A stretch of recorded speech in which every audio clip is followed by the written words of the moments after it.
writing a Gothic novel. Like, I really like novels like Jane Eyre or Rebecca or Wuthering Heights that just take place in kind of a cold, lonely place, and a stranger comes there. And I thought it would be interesting because Rapunzel's a very mysterious story. Like, the bare-bones story of Rapunzel doesn't tell you much at all. Like, you just basically know she's there in her tower, and there's a witch that's holding her hostage, and the prince sees her, climbs up, they fall in love, the witch pushes the prince down, and he's blinded, and then her tears heal him, which I thought that was kind of intriguing, the whole healing tears thing. They don't really go into that very much in the fairy tale, but I thought that was very interesting. But it does seem like kind of a Gothic novel, like, you know, because there's always somebody hearing something mysterious, you know, the mad woman locked in the attic, you know, people with secrets, and, you know, so it seemed like there would be a secret involved in why this girl was in this tower in the middle of the woods. I had originally started to write Rapunzel from the girl's viewpoint, but it was really hard to write from the viewpoint of a character who's trapped in a tower. You know, because there's a saying among writers, don't leave your character alone, and this character is nothing but alone. And, you know, a lot of the characters in my books are lonely, like that's been kind of a theme in my books. I think a lot of teenagers are lonely. I was definitely lonely as a teenager, but they're not, like, dead alone. Like, they're alone in crowds of people so that they can, you know, have pointless conversations and stuff like that. So I didn't really love the idea of writing, you know, I didn't know how she would get out or what would be the impetus for her getting out. So, yeah, basically the story of Rapunzel and the idea of, like, this kind of Gothic novel type thing, which I've always really liked. Yeah. When did you first consider yourself a writer? When did I first? Well, I've been writing since I was a little kid, but I did a lot of other things before I became a professional writer. And then when I had my daughter, which was in 1995, I stayed home from work, and I got the idea to write. I had written a novel in college, and when I was looking for the manuscript, I couldn't find it. I didn't know if it got lost in Hurricane Andrew or what, but I thought that was a really cool book I wrote in college, and I should write that again. And so I started writing this book, which was like about angels, and it morphed into this completely different story about dating violence, which I had done at the state attorney's office. And that was when I first considered myself to be, like, writing toward a goal. And a lot of people, I think, thought that it would be really hard to become a writer, but I had originally been a singer. That was what I first studied. And it's hard to make it as a singer, and people were, you know, it's really hard to make it as a singer. And so even, you know, I got so far, but eventually I kind of gave up on it. And then I went to law school, and everybody said, oh, it's really hard to go to law school, you know, don't expect that you'll, you know, do well in law school. And I studied so hard because I was scared of flunking out, you know, not because I wanted to get straight A's, but because I was sure I was going to flunk out. So I just wanted to get C's, and I ended up being at the top of my class. Like, I was second in my class after my first year of law school. So I thought, well, maybe being a writer is like that. You know, like, maybe it's hard for other people, but maybe, you know, I could be a writer. And I think that it's, you know, it's good to try things that, you know, despite people saying discouraging things. So I think that's the moral of that story, that, you know, if you're really good at something and you're driven about that thing, then you can do well at it. Yes. I'm an aspiring writer. Could you by any chance give some words of wisdom as to... Okay. Well, first off, I think it's really important to write what you really want to write. Like, not just look at the market and see.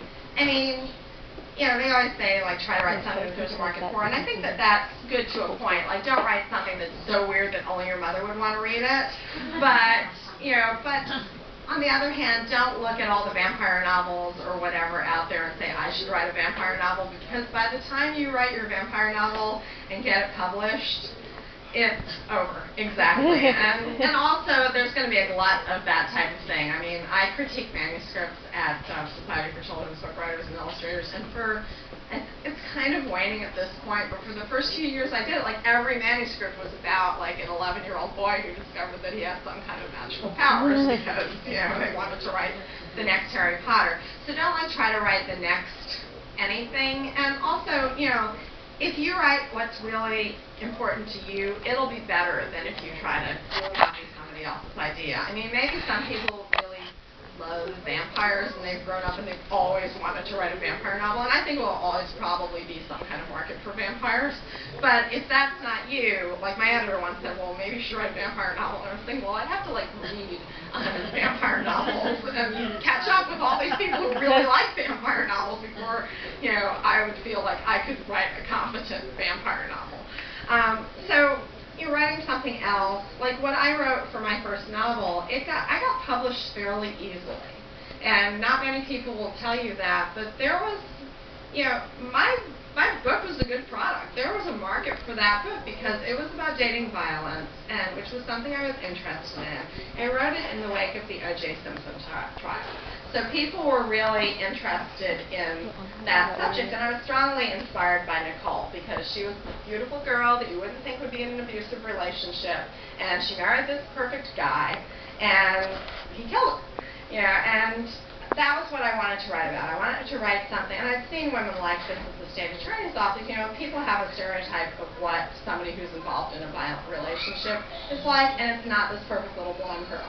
And I wanted to write something for all the girls out there that, you know, might be going through this and not realize, you know, what it was like. And there were no books out there like that. And since then, there have been quite a few published, but I found like one book about that subject from a religious press where basically, you know, the conclusion was Jesus is going to solve all your problems, which, you know, I like Jesus, but I don't think, you know, I think you need to, you know, get up and go too. You know, the Lord helps those who help themselves. So I think that because I wrote something that was unusual enough, but for which I could still see a market also, like it wasn't insanely weird either, that was a good thing. Also, as an aspiring writer, I think you need to put time aside to write on a regular basis. I don't think it necessarily has to be every day. Like I know somebody who said that her day off was Friday and she went to work anyway and locked herself in her office and wrote all day on Friday. And, you know, that's good, you know, like, but I think you need to have some kind of schedule, and you can't have like 1,000 other interests. You know, like I started writing and I eventually went back to work and I had kids. And I was able to write a novel nonetheless. But I couldn't write and have kids and play tennis and, you know, be heavily involved in volunteer work. And, you know, like you have to make some choices about what's important to you. And third, I would say, you know, join organizations for writers. For kids writers up to young adults is Society for Children's Book Writers and Illustrators. There's also Romance Writers of America, Mystery Writers of America, you know, organizations like that, and that's a good way to meet people who don't think your dreams are stupid and who, you know, will be supportive and, you know, read your stuff and everything like that. And I mean, I was kind of scared to tell my, you know, I call my mom friends that I was writing a book because it sounded crazy. But, you know, if you meet other people who, you know, some of them are in this audience, who, you know, don't think that that's a crazy idea, that's always a good thing. Going along with your book, do you find it harder to write in this day and age because you have like the internet and so much going on now that back then like we didn't have all that distraction? It can be a good and a bad thing to have the internet because yeah, it's a distraction, and sometimes I go a lot of times outside my house to write, and I'm crazy. I don't write on a laptop or a computer. I write my rough drafts in a notebook, which is great because you can take it anywhere, even on an airplane during takeoff and landing.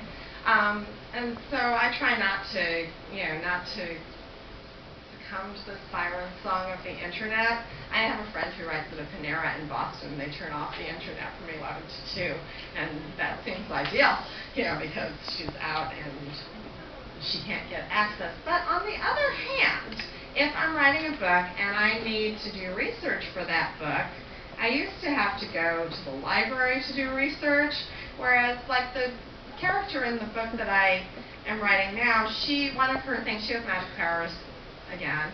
And one of her things is she can control animals. And in this one scene, she's turning a daddy longlegs into, or brown recluse into a daddy longlegs. So I needed to know all about brown recluse spiders and daddy longlegs, and only one of those is really commonly around my house, thankfully, the daddy longlegs. So I really wanted to, find out all about them, find out how deadly the brown recluse was, see how they walked, like what would be the difference, what do their legs look like when they walk. And I was able to go to YouTube while sitting in Starbucks on my phone and watch videos of brown recluse spiders and daddy longlegs walking, because there's actually somebody out there who posted up a video of a brown recluse spider walking.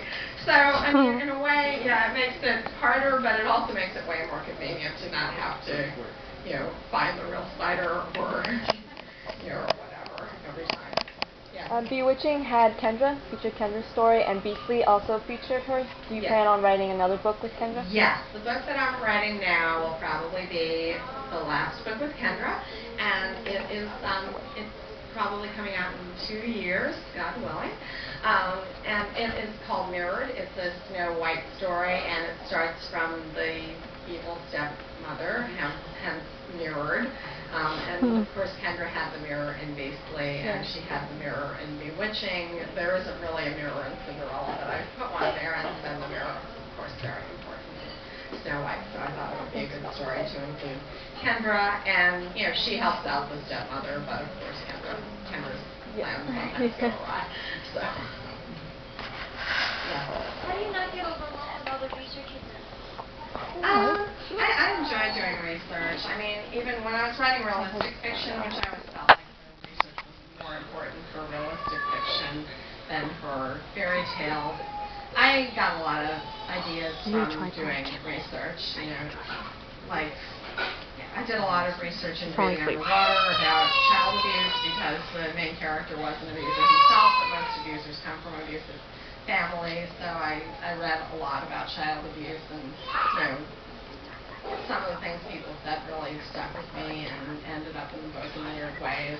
I mean, the only problem with doing research is that you feel the need to share everything that you've learned, and sometimes that can get to be too much. Like I did when I was writing Beastly, I did all this research about the New York subway system, and I knew where the main character was in Brooklyn and where he had to go, during this very dramatic chase scene, and I knew he'd have to change trains and do all these different things, and so I put all that into the chase scene, and my editor said, well, my editor, who's from New York, said, why is he changing trains? And I was saying, because he'd have to, and she was like, well, nobody cares. Change trains.